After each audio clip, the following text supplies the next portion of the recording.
नमस्कार दोस्तों, उम्मीद करता हूँ सब अच्छे होंगे। यूपीपीसीएस के अंतर्गत जो आरआरओ का एग्ज़ाम है, कैंसिल होने के उपरांत जो री एग्ज़ाम है, इसकी जो खबरें हैं आपके दिमाग में दर्द पैदा कर रही होंगी कि एग्ज़ाम कब आएगा, कब होगा, कैलेंडर कब होगा, प्री का एग्ज़ाम अगेन कब होगा। जैसा कि आपको ज्ञात है कि 6 महीने के अंतर्गत कराने का एक आश्वासन दिया गया था, लेकिन ये सोच के चलिएगा कि जो आरआरओ का एग्ज़ाम है वो अभी कैलेंडर जो है लास्ट जो मंथ है इस मई का, इसमें आ जाएगा या फिर जून के फर्स्ट वीक में कैलेंडर आपको देखने को मिलेगा। लेकिन चुनौती बन जाती है कि एग्ज़ाम कब होगा। इस एग्ज़ाम कब होगा, कैसे होगा, ये तो कन्फर्मेशन है एग्ज़ाम होगा। एग्ज़ाम अगर मान के चलिएगा कि फॉर्म भराए गए हैं तो एग्ज़ाम आज हो, कभी भी हो, एग्ज़ाम होना तय है। लेकिन सबसे बड़ा महत्वपूर्ण रोल जो बन जाता है वो बन जाता है कि आपकी तैयारी कितनी परिपूर्ण है अभी, कितनी संपूर्ण आप कर चुके हैं। आपका जो 11 फरवरी का एग्ज़ाम था उसमें आपने कौन-कौन सी कमियाँ की थी, आपने जीएस में कमी थी या हिंदी में कमी थी, या आपके कितने नंबर आए थे, अभी आपको कितना इम्प्रूव करना है, आपकी ज़िम्मेदारी वो बन जाती है। एग्ज़ाम कराना, कैसे कराना, किस प्रकार कराना, ये सारा आयोग का मैटर है। लेकिन फिर भी संकेत ये दिखाई दे रहे हैं कि एग्ज़ाम जो है आरआरओ का नवंबर के आसपास होने की संभावना है। जो संभवतः देखा जाए पीसीएस का एग्ज़ाम अक्टूबर में और नवंबर में, ये सिर्फ गुप्त धारणाएँ हो सकती हैं। जैसा कि ये संकेत हैं, बाकी धारणाएँ जो हैं कैलेंडर तय करेगा। तो आज हम चर्चा कर लेते हैं, यदि आप अब आरओ का एग्ज़ाम बिल्कुल डेडिकेट होके देना चाहते हैं, इनमें वही लोग पार्टिसिपेट करेंगे जिन लोगों ने फॉर्म भरा था। तो अब नए बच्चे तो एनरोल होंगे भी नहीं। तो यदि आपका सपना है आरओ क्वालिफाई करने का, आपका ड्रीम है आरओ बनने का, तो बहुत ज़रूरी है कि जो बचा हुआ समय है आपका, उसको बहुत अच्छे तरीके से यूटिलाइज़ किया जाए। क्या प्री की तैयारी करें या मेंस की तैयारी करें, किस रिसोर्स का चयन करें, किस बुक लिस्ट का चयन करें, प्री के लिए जीएस कैसे पढ़ें, मेंस के लिए जीएस कैसे पढ़ें, हिंदी प्री के लिए कैसे पढ़ें, मेंस के लिए हिंदी कैसे पढ़ें, यानी एसए राइटिंग भी कैसे करें, ऐसे कैसे पढ़ें, ये सारे खंडों पर चर्चा करेंगे। और जीरो से बदलते हुआ जो पैटर्न है, जैसा कि आपने इस बार देखा भी होगा, यूपी पीसीएस आरओ को पेपर ने दिखा दिया, लगभग 60-70% जो प्रश्न थे कैसे थे, कथन कारण से थे। तो आपकी नीड क्या बन जाती है कि अगर आप इस पैटर्न के बिहाफ से तैयारी नहीं करते हैं तो आप सिर्फ इसी संशय में रह जाएंगे, ठीक है एग्जाम हो रहा है, लेकिन नहीं, एग्जाम होने से मैटर नहीं है, एग्जाम क्रैक करने से मैटर है। तो यदि आप अभी भी अपनी तैयारी को परिपूर्ण तरीके से स्टार्टिंग नहीं कर चुके हो, तो बहुत जल्दी से पूरी प्लान सेट करके तैयारी को स्टार्टिंग कर लीजिएगा। यदि हमारे साथ जुड़कर प्री मेंस की तैयारी करना चाहते हैं तो आरए वाले को प्री और मेंस का कंप्लीट बैच आपके सामने चल रहा है, जहां पर प्री का जीएस, मेंस की जीएस, प्री की हिंदी, मेंस की हिंदी और साथ में ऐसे और प्रीलिम्स के जितने भी टेस्ट, लगभग 40-45 टेस्ट हम लोगों ने रखे गए हैं, वो यहाँ पर 5 डे के अंतराल में होते रहते हैं। जैसा कि अब एक टेस्ट जो होगा 15 मई को होगा, फिर 20 मई को होगा। अगर अभी तक आपने ज्वाइन नहीं किया गया तो इसकी फीस हम लोग इंक्रीज कर रहे हैं। अभी भी 799 में आप इसको ज्वाइन कर सकते हैं, जहाँ पर प्री मीन्स दो कंप्लीटली फाउंडेशन के रूप में आपको मिलेगा। करना क्या है, आपको जाना है एल लर्निंग एप्लीकेशन पे, ये आपको ऐसा इंटरफेस दिखाई देगा। जैसे ही आप इंटरफेस दिखाई देगा, आपको यहाँ पर कोर्स में जाएंगे और जैसे ही कोर्स में जाते हैं तो आपको ऐसा इंटरफेस दिखाई देगा, तो आप यहाँ आर को ज्वाइन कर सकते हैं। 799 में भी आपको अभी फिलहाल 20% डिस्काउंट और एक्स्ट्रा मिल रहा है। यदि आप तैयारी कर रहे हैं पीसीएस का तो आप इसके साथ जा सकते हैं, ये रहा पीसीएस का 2024 का बैच। और यदि आप तैयारी कर रहे हैं दोनों का तो कॉम्बो के साथ जा सकते हैं, जहाँ पर दोनों तैयारी की जाएगी। और यदि आपको सिर्फ ऐसे ऐसे करना है तो इसके साथ आप लोग जा सकते हैं। चलिए तैयारी करने का एक पूरा प्लान सेट करते हैं कि क्या होना चाहिए। जैसा कि आप जान सकते हैं कि इस बार के पैटर्न को देखकर आपके दिमाग में, जहन में दर्द हो रहा होगा कि अब आर क्वालिफाई करना है तो आपको यहाँ पर डीप स्टडी करनी पड़ेगी। डीप का मतलब है कि यदि आप कोई भी टॉपिक पढ़ रहे हैं, कोई भी कंटेंट पढ़ रहे हैं, तो आपको उसको बिल्कुल कथन कारण पे प्रश्न थे, इसका मतलब आपके पास एक बेसिक पॉइंट कह सकते हैं कि नॉलेज होनी चाहिए, आपके पास फैक्ट भी होना चाहिए, आपके पास कंसेप्ट भी होना चाहिए, आपके पास अप्लाइड पार्ट भी होना चाहिए। जब तक आप हिस्ट्री, ज्योग्राफी, इकोनॉमी, पॉलिटिक्स सबका इस तरीके से रेडी नहीं करेंगे तो ये मान के चलें कि ये एक स्ट्रक्चर नुमा तैयारी आपकी नहीं कहल पाई। उसके साथ साथ अगर आप डीप स्टडी कहाँ से करेंगे, ये चुनौती बन जाती है, तो उसके लिए जरूरी है कि आपके पास बेस्ट रिसोर्स हो। अगर आपके पास बेस्ट रिसोर्स ही नहीं है तो आप डीप स्टडी कैसे कर पाएंगे। इसलिए बेस्ट रिसोर्स का होना बहुत जरूरी है। और अगर बेस्ट रिसोर्स हैं तो आप वहां पर कंसेप्ट क्लियर करेंगे और उसके कंसेप्ट के साथ साथ यहाँ पर उसका रिवीजन भी बेस्ट कर पाएंगे। और जब रिवीजन बेस्ट कर पाएंगे तो आप वहाँ पर अपने टेस्टों में भी नंबर अच्छे ग्रात कर पाएंगे। और जब टेस्ट में और सब चीज़ें बेस्ट होंगी तो एग्जाम भी आराम से जीवे में क्वालिफाई कर पाएंगे। इसलिए जरूरी क्या है, इसलिए जरूरी है ये पैटर्न का होना। यदि आप ये देख पाते होंगे आरओ का एग्जाम जो है प्रीलिम्स का, यहाँ पर जीएस के 140 क्वेश्चन आपको दिखाई दे रहे हैं, यहाँ पर 60 क्वेश्चन। अब रिक्वायरमेंट ये है कि जीएस पहले प्री की रेडी करें, या जो जीएस यहाँ पर 120 क्वेश्चन आएंगे 120 नंबर के, इसकी रेडी करें। यानी जैसा आप जान सकते हैं कि 200 नंबर का प्री होता है, 400 नंबर का ये मेंस होता है। अब आपके ऊपर डिपेंड है। देखो ये जो जीएस है ना 140 नंबर का, ये और इसकी 120 नंबर के जीएस में कोई अंतराल नहीं है। जैसा कि आप सिलेबस को उठा के भी देखेंगे, अभी हम चर्चा भी करेंगे, बिल्कुल सिमिलर सिलेबस है। अंतर इतना है कि यहाँ पर 140 क्वेश्चन है, यहाँ पर कितना है 120 क्वेश्चन है। तो यानी इस जीएस के साथ इस जीएस को लेके साथ में चलिएगा, यानी जीएस प्री और जीएस मेंस साथ लेके चलें। इसके साथ अगर हिंदी की बात करेंगे 60 नंबर की, यानी 6 टॉपिक है। इन 6 टॉपिकों में यहाँ देखेंगे तो ये जो बेसिक टॉपिक है यहाँ पर कितने 5 टॉपिक हैं। यहाँ पर भी देखा जाए 60 नंबर की हिंदी है, यहाँ भी 60 नंबर की हिंदी, तो इस हिंदी के साथ हिंदी को जोड़ लीजिएगा। अब आप देख पा रहे होंगे कि हमने हिंदी का प्री का और हिंदी मेंस का बेसिक पार्ट का 60-60 नंबर का, यानी कह सकते हैं ये एक साथ लेके चलेंगे। अब एक्स्ट्रा क्या बचा है, एक्स्ट्रा 2 खंड बचे हैं। इस 2 खंडों में एक पहला क्या है, हिंदी का कन्वेंशनल पार्ट जो कि यहाँ पर 100 नंबर का है, और ये क्या है एस से, जो कि यहाँ पर आपके 120 नंबर का, यानी यही तो एक्स्ट्रा हुआ। यानी जब अगर आप इसको साथ में लेके नहीं चलते हैं, इस टाइम को यूटिलाइज नहीं कर पाते हैं, तो फिर आप तैयारी का कंप्लीट एक साथ नहीं कर पाएंगे। तो अब आपको प्री कम मेंस की तैयारी करनी है, ना कि प्री की तैयारी, ना कि मेंस की तैयारी, क्योंकि जीएस दोनों का सेम है। ये वाला पार्ट इससे लिंक हो रहा है, बाकी ये वाला पार्ट इसके साथ लिंक करके पढ़ेंगे तो आप इजी वे में क्वालिफाई कर पाएंगे। चर्चा कर लेते हैं कि आपको क्या करना चाहिए। तो उसके लिए जरूरी है कि प्री मेंस की जीएस साथ में पढ़ें, जीएस मेंस की साथ में लेके चलें, जो भी जीएस है साथ में, हिंदी प्री मेंस की साथ में लेके चलें, और उसके साथ रिवीजन भी साथ में करिएगा और टेस्ट भी लगाइएगा। ये एक प्लेटफॉर्म है जहां पर एग्जाम्पल बेस पे आरओ की तैयारी का पूर्ण आधार हो सकता है। चर्चा कर लेते हैं कि अगर इस साल के पेपर को देखें, 2023 का जो पेपर हुआ था अब वो कैंसिल हो चुका है, उसके बाद नया एग्जाम होगा। तो यहाँ हिस्ट्री के कितने क्वेश्चन देखने को मिले हैं, 22 क्वेश्चन देखने को मिले। अभी 22 क्वेश्चन आए किस टॉपिक से, ये बड़ी जरूरत पड़ जाती है। पॉलिटी के यहाँ पर 12 क्वेश्चन देखने को मिले, इकोनॉमी के यहाँ पर 11 क्वेश्चन देखने को मिले, ज्योग्राफी के 20 क्वेश्चन है, करंट अफेयर के यहाँ पर 16 क्वेश्चन है, फिजिक्स के 7 क्वेश्चन है, और यदि केमिस्ट्री के देखेंगे यहाँ पर 5 क्वेश्चन है। ऐसे ही अगर आप देखेंगे तो यहाँ बायोलॉजी के 4 क्वेश्चन है, यूपी स्पेशल के देख लो 15 क्वेश्चन देखने को मिल रहे हैं। जनरल एप्टीट्यूड जो क्वांट का पार्ट है वो वहाँ पर 14 क्वेश्चन है। मिसलेनियस में कितने 14 क्वेश्चन, यानी कुल मिला के 140 क्वेश्चनों का एक दायरा है, कहाँ कहाँ से क्वेश्चन निकल के आए। यानी हमारी स्ट्रेटजी इस आधार पर होनी चाहिए कि हम यहाँ पर कितने नंबर लेके आ सकें। यानी अगर आपको प्रीलिम्स क्वालिफाई करना है तो इस 140 में से लगभग 80 प्लस नंबर या 85 नंबर के आसपास यहाँ लेके आने पड़ेंगे। यानी अब आपकी तैयारी क्या होना चाहिए, 80-85 नंबर लाने की होनी चाहिए। कैसे करेंगे, क्या रिसोर्स होंगे, इसके बारे में चर्चा करेंगे। अगर हम बात करें हैं प्रीलिम्स की कट ऑफ की, तो प्रीलिम्स की कट ऑफ अगर हमेशा का एक एवरेज निकाल लें तो लगभग 125 के अराउंड रहती है। तो यानी आपका टारगेट क्या होना चाहिए, 135। मेरा मानना है कि 135 का मतलब है कि अगर आप जीएस के पेपर में 80-85 नंबर लेकर जाते हैं, और हिंदी में लगभग देखा जाए तो लगभग 55 प्लस के आसपास रहते हैं, 50 प्लस के आसपास रहते हैं, तो ऐसी स्थिति में ये आप आराम से प्रीलिम्स क्वालिफाई कर पाएंगे। इसी कट ऑफ को अगर हम मेंस के सापेक्ष में देखेंगे तो मेंस 400 नंबर का होता है, तो 400 में से अगर आप देखेंगे तो लगभग 280 या 280-290 के अराउंड अगर रहते हैं तो आप आराम से मेंस क्वालिफाई कर पाएंगे। लेकिन चुनौती हमारे सामने ये नहीं बन जाती है, चुनौती ये बन जाती है कि हम रेडी कैसे करें। तो उसके लिए जो 6 टॉपिक हैं, जैसा कि आप जान सकते हैं कि ये आपके पास 6 टॉपिक ये प्रीलिम्स के पॉइंट ऑफ व्यू से हैं। एंथोनियम्स विलोम शब्द हैं, वन वर्ड सब्स्टिट्यूशन है, सेंटेंस करेक्शन है, चाहे वो वर्ड हो चाहे सेंटेंस, दोनों सिनोनिम्स आते हैं, same use the same nature word वाले आते हैं, और एडजेक्टिव यानी जिसको विशेषण विशेषण के नाम से कह सकते हैं। ये 6 टॉपिक आपको देखने को मिलते हैं। आइएगा चर्चा कर लेते हैं कि जीएस कैसे रेडी करें, हिंदी कैसे रेडी करें, इन सब के बारे में। अगर हम इस जीएस को देख पा रहे होंगे तो आपका एक आइडिया लग पा रहा होगा कि जो जीएस का मेंस का पार्ट है और जो जीएस का प्री का पार्ट है ये वाला, ये दोनों क्या है, बिल्कुल सेम है, दिखाई दे रहा होगा, कोई अंतराल नहीं है। यहाँ से इस अंतराल से कितना है, 140 क्वेश्चन है, और इससे अगर हम देखेंगे तो ये हमारा कितना है, बोलेंगे सर ये जो एरिया है 120 क्वेश्चन है। तो यानी 120 क्वेश्चन मेंस का, 120 क्वेश्चन प्री का, दोनों को साथ में लेके चलेंगे। 260 नंबर की तैयारी आपके साथ साथ होनी चाहिए। चर्चा कर लेते हैं इसके बाद अगर खंडों पे एसए की देखिए। एसए एक अपने आप में ऐसा सब्जेक्ट है जहाँ पर आप अच्छे नंबर लाकर सफलता प्राप्त कर सकते हैं। 3 खंडों से आपको यहाँ 9 एसए दिए जाते हैं, एक एसए आपको चूज करना है प्रत्येक खंड से। यानी यहाँ पर 3 खंड है, यहाँ से 3 ऐसे दिए जाएंगे, और यहाँ पर भी 3, यहाँ पर भी 3, यानी एक ऐसे कितने नंबर का है, 40-40 नंबर का है। और ये वर्ड कितने में, यहाँ पर कह सकते हैं 60 वर्डों में, 600 वर्डों में आपको लिखना है। अब पॉइंट बनता है कि 600 वर्डों में आपको 40 नंबर चाहिए। यहाँ से भी एक ऐसे, यहाँ पे ऐसे, ऐसे एक कला है कि ऐसे को लिखने के लिए कुछ पैरामीटर्स होते हैं कि भाई कैसे एक प्रकार से कह सकते हैं ऐसे के टॉपिक को चूज करें। टॉपिक चूज करने के बाद उसके डीप डेप्थ में जाकर किस प्रकार के ध्यान रखना, सिनॉप्सिस बनाएं, सिनॉप्सिस के बाद किस प्रकार से हम उसको यूज करें, कुछ एक्सपीरियंस के माध्यम से, कुछ लैंग्वेज बेहतर होनी चाहिए।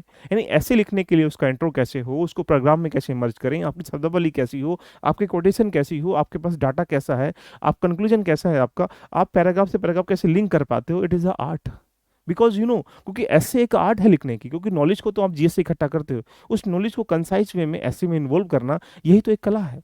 तो यानी 120 नंबर में से आप लगभग 70, 80, 90 नंबर कैसे प्राप्त कर पाएं, ये चुनौती बन जाती है। तो चुनौतीपूर्ण करने के लिए ऐसे को देखा जाए तो इस ऐसे को भी मैंने इसी बैच में इन्वॉल्व किया है, जहाँ पर 20 से 25 लेक्चर आपके दिए जाएंगे और बिल्कुल बेसिक से क्लास रहेगी। बेसिक का मतलब है कि आपको बिल्कुल पायदान पे एक एक सेंटेंस की, एक एक चीज़ों की, लेटेस्ट के जितने भी ऐसे होते हैं, जैसे साहित्य है, समाज है या बाकी जो धर्म है, यहाँ पर ऐसे रटा हुआ है यूपीपीसीएस का। वो हमेशा यूपीपीसीएस में आर में या पीसीएस के में ऐसे में वो लगातार क्वेश्चन यहाँ से पूछता है। तो चुनौती बन जाती है कि ऐसे राइटिंग के लेटेस्ट टॉपिकों पर कैसे आपकी पकड़ होनी चाहिए, उसके बाद ऐसे का फीडबैक आपका कैसा हो, या फिर exam bill pay advance classes का मतलब है कि आपको ऐसे समझ में नहीं आता है तो बिना समझ के भी ऐसे को इंटरलिंक करके कैसे चीज़ों को कंपाइल करें, इट इज़ अ पार्ट। तो राइट, इसमें ऐसे भी हम कवर करेंगे। साथ में आता है मेंस की हिंदी। जैसा कि जान सकते हैं ये 5 टॉपिक हैं। इस 5 टॉपिक में देखा जाए 6-6 शब्द दिए जाते हैं जो 12-12 नंबर के होते हैं, यानी 60 नंबर की आपको ऐसे दी जाती है। ये जो पार्ट है, ये वाला पार्ट ये जीएस के सॉरी हिंदी के जो पहला खंड दूसरा खंड है 60 नंबर का, उससे लिंक हो जाएगा। तो कैसे विलोम शब्द की शब्दावली आपको कराई जाएगी और ये सारे वर्ड कराए जाएंगे। इसके साथ हिंदी का पार्ट जहां पर आपको यहाँ पर 100 नंबर की हिंदी देखने को मिलती है, ये अच्छे गेन नंबर प्राप्त कर सकते हैं, क्योंकि जैसा कि जान सकते हैं कि 5 खंडों में हमने हिंदी के मेंस के सिलेबस को डिफाइन कर रखा है। पहला अनुच्छेद का शीर्षक यानी 3 नंबर में आएगा लिखने के लिए। उसी अनुच्छेद की रेखांकित सारांश कैसे लिखेंगे, 6 नंबर में लिखने के लिए आएगा। और बाकी कुछ शब्दों के स्पष्टीकरण की अंडरलाइन दिया जाएगा, उसमें आपको स्पष्टीकरण देना है, वो आपके 12 नंबर में। कुल मिला के पहला खंड जो है यानी एक क्वेश्चन जब आएगा तो 21 नंबर में आपको दिया जाएगा। 21 नंबर के बाद आपके पास कोई ऐसा लेटर दिया जाएगा, उस लेटर को आपको क्या करना है, सारणी में प्रोहित करना है, यानी कितने नंबरों में, 15 नंबरों में देखिएगा। तो 21 नंबर में एग्जाम्पल बेस पे गद्यांश में से निकालकर 15 नंबरों में सारणी में प्रोहकर, और उसके बाद 24 नंबर हैं यहाँ पर पत्र व्यवहार।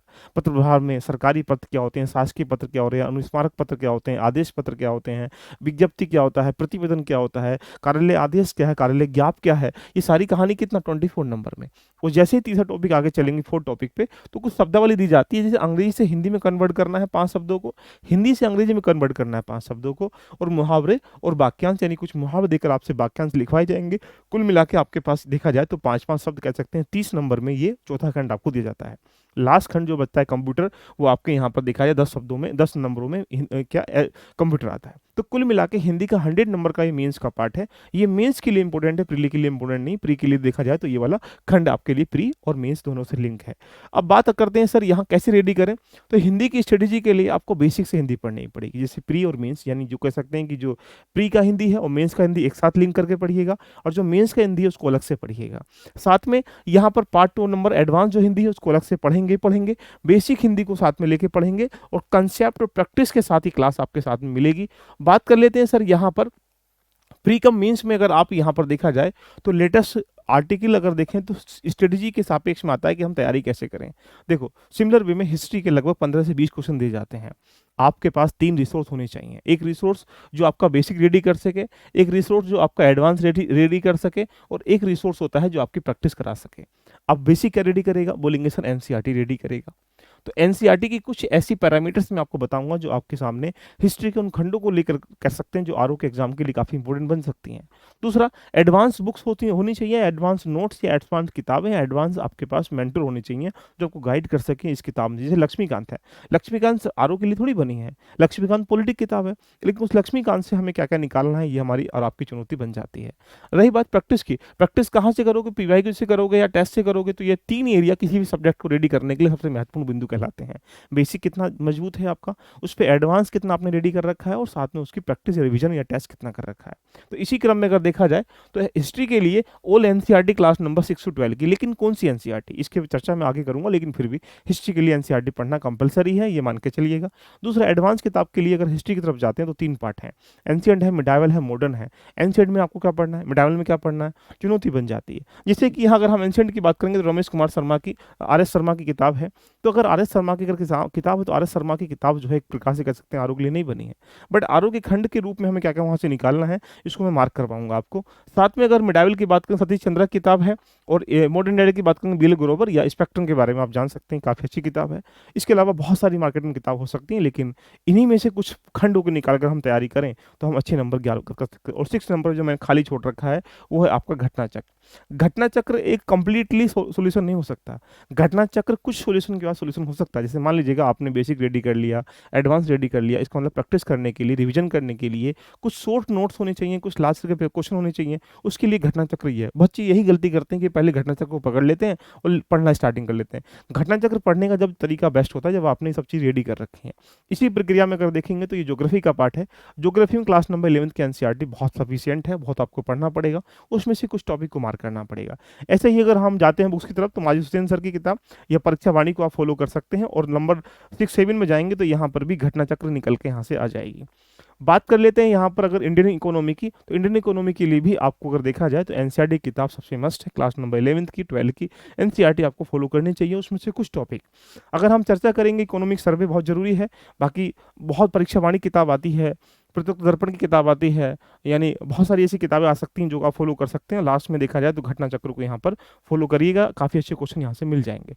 बात करें पॉलिटी की, पॉलिटी एक ऐसा स्ट्रक्चर है जहाँ पर आपकी एक्यूरेसी लगभग 90% के अकॉर्डिंग सही होनी चाहिए। उसके लिए क्लास नंबर 11th की एनसीईआरटी बहुत अच्छी किताब है जो आपको फॉलो करनी चाहिए, लेकिन उस हिसाब से जो कि आपके सिलेबस से लिंक हो जाए।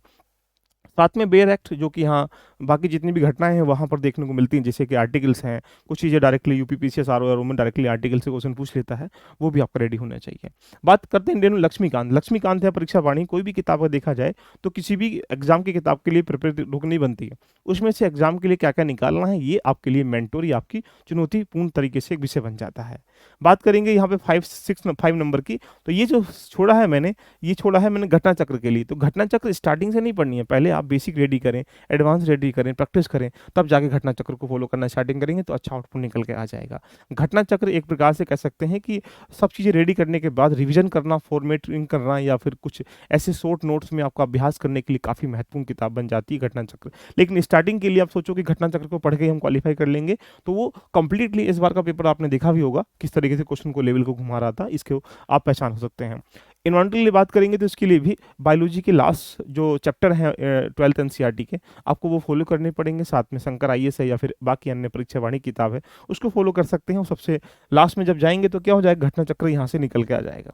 तो ये एक इंस्ट्रूमेंट है जो आपके पास रेडी होनी चाहिए। साइंस की बात करेंगे तो बेसिक साइंस के लिए जैसा कि आप समझ सकते हैं लुसेंट की किताब हम लोग को पढ़ते हैं, लेकिन फिर भी class number 10th 11th 12th की एनसीईआरटी फॉलो करनी चाहिए। साथ में देखा जाए तो यहाँ पर घटना चक्र को भी आपको क्या करना है, फॉलो करना है।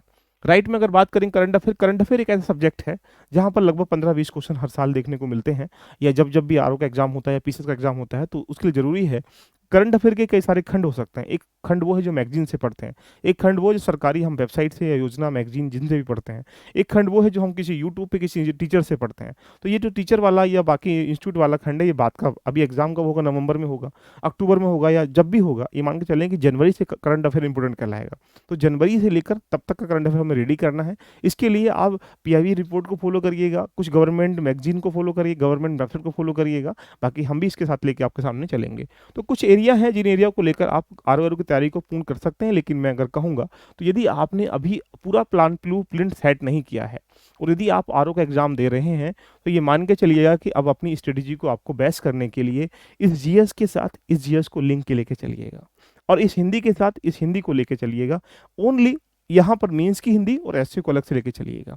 हमारे साथ जुड़कर अगर आप तैयारी करना चाहते हैं तो अभी प्री का बैच और मेंस का बैच अलग भी कर दिया जाएगा, लेकिन अभी आपके साथ प्री कम मेंस का बैच चल रहा है। प्री कम मेंस में जीएस भी चल रहा है, जो कि दोनों जीएस को रेडी किया जा रहा है, साथ में मेंस की हिंदी भी चल रही है, प्री की हिंदी भी चल रहा है, और साथ में एसए क्लास भी वीकेंड में 2 से 3 क्लास चल रही हैं। ये एक दायरा है, इस दायरे में रहकर आप पूरा कंप्लीटली आरओ की तैयारी कर सकते हैं। तो देरी किस बात की है, आपको जाना है लर्निंग एप्लीकेशन पे, और यहाँ पर जैसे ही आप जाते हैं तो आपको ऐसा इंटरफेस दिखाई देगा। उसके बाद आप नीचे पर कोर्स पे जाएंगे, जैसे ही कोर्स पे जाएंगे तो ऐसा फॉर्मेट आएगा। आप यहाँ जाएंगे 799 में मिल रहा है, अभी इसकी फीस जो है 1199 होने वाली है। अगर आपने अभी तक भी इसका यूज़ नहीं किया, आपका लाभ नहीं उठाया गया ऑफर का, तो इसको उठा सकते हैं। यदि आप तैयारी कर रहे हैं ओनली पीसीएस का तो आप इसके साथ 2024 के साथ जा सकते हैं। यदि तैयारी कर रहे हैं दोनों का तो कॉम्बो के साथ आप जा सकते हैं, जहाँ पर दोनों में प्री कम मेंस की तैयारी आपको मिलाई जाएगी। और यदि आप तैयारी सिर्फ करना चाहते हैं हमारे साथ एसए का, जो कि 120 नंबर का है, तो आप यहाँ पर जाके इसके साथ भी जा सकते हैं। तो दोस्तों कैसी लगी चर्चा, एक बार कमेंट करके जरूर बताइएगा। रही बात आती है कि यहाँ एग्जाम कब होगा, तो यहाँ पर जीएस की प्री और मेंस एक साथ लेके चलें, तब आपके लिए बेनिफिट है। हिंदी का प्री मेंस साथ में लेके चलें और एसए को साथ में लेके चलें। तो कंप्लीट तैयारी करने के लिए यहाँ पर जो बुक लिस्ट मैंने शो करी है और जो स्ट्रेटेजी है वो फॉलो करिए। जैसे मान लीजिएगा आप पॉलिटी पढ़ रहे हैं तो उस पॉलिटी के लिए आप ये मत सोचो कि प्री मीन्स क्या है, पॉलिटी के लिए कंसेप्चुअल तैयारी करिएगा, एप्लीकेशन तैयारी करिए, अप्लाइड पार्ट पढ़िएगा, और साथ में जो नया पैटर्न है उस पैटर्न का मतलब एग्जाम्पल बेस पे जो ट्रेंड चेंज हो रहा है कथन कारण वाले प्रश्नों पर, उनका प्रैक्टिस कर रिविजन करिएगा। तो यदि इस बैच को आप ज्वाइन करते हैं तो जीएस भी मिलेगी, आपको हिंदी भी मिलेगी, आपको ऐसे मिलेगा, साथ में प्रीलिम्स के टेस्ट भी मिल जाएंगे जो इसी में इन्वॉल्व हैं, देखिएगा। तो देरी किस बात की है? अगर यदि आपने इसको अभी तक ज्वाइन नहीं किया गया है तो जाकर एल्ब लर्निंग एप्लीकेशन पे ज्वाइन कर सकते हैं, चाहे पीसीएस का बैच है, चाहे आरओ का बैच है, चाहे आप एसटी का बैच है। दोस्तों मिलते हैं नेक्स्ट शेड्यूल में, तब तक के लिए all the best, love you, bye bye, take care.